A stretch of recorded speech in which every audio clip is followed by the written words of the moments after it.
Let us study the next colligative property, that is osmosis. When we learn osmosis, we can also learn few terms like osmotic pressure and reverse osmosis. Osmosis is a very common phenomenon that takes place around us. You know, raw mangoes, when you put into saline solution, that is salt water, what happens? After a while or after some hours, you can see mango shrinks. What is the reason for this? This is because the solvent molecules that is present inside the mango, that is water molecules, will move out to the concentrated saline solution. Now, this phenomenon is actually osmosis. What is happening here? See, in osmosis, solvent molecules from the dilute side will move to the concentrated side through the semi-permeable membrane. Let us define osmosis now.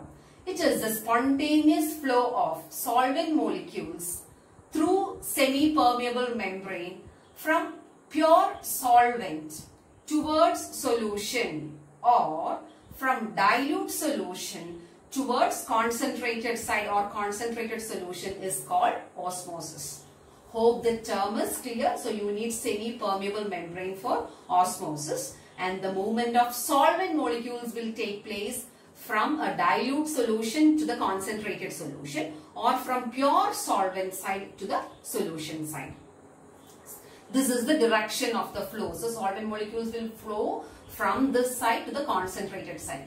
If you apply a high pressure over this side, an external pressure if you apply here, what happens?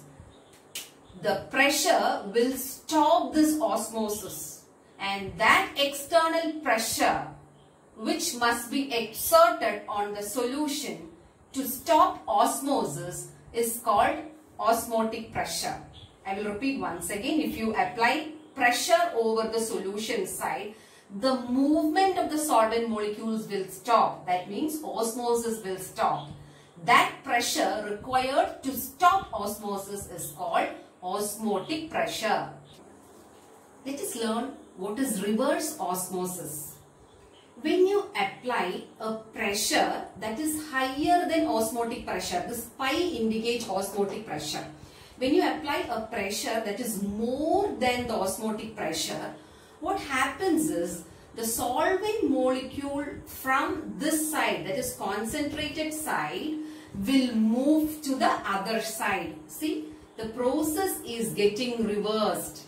This process is called reverse osmosis. I will repeat once again. When a pressure higher than the osmotic pressure is applied on the solution side, solvent molecules will start moving in the opposite direction, and that is called reverse osmosis.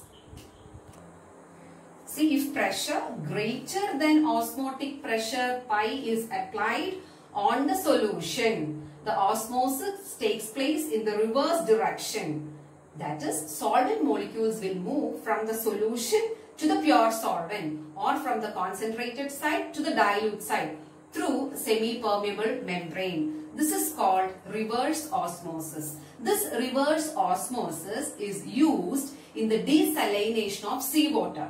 See, I will explain. In the desalination of seawater, if you apply a higher pressure over the saline solution, higher pressure than the osmotic pressure on the saline solution, pure solvent molecules will move from the saline water to the other side. Thus, we can purify saline solution. Let us learn how to calculate molar mass from osmotic pressure. Osmotic pressure pi is found to be directly proportional to molar concentration.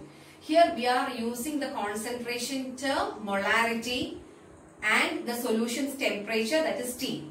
So pi, osmotic pressure, is directly proportional to concentration, that is molarity C, and temperature T. So pi equal to C and R and T. This R is called the constant. Here the value is same as a gas constant. So pi is equal to CRT. You know the concentration C, molarity, is number of moles of solute by volume of solution in liter. So number of moles of solute NB can be written as WB by MB. See the expression, pi is equal to number of moles of solute NB by volume, that is molarity, into R into T. NB is WB by MB. Then how will you calculate MB? MB, you can take MB this side and pi down. So pi is equal to WB RT by MB into V. You are calculating MB. So bring MB here and pi down. So MB is equal to WB RT by pi into V.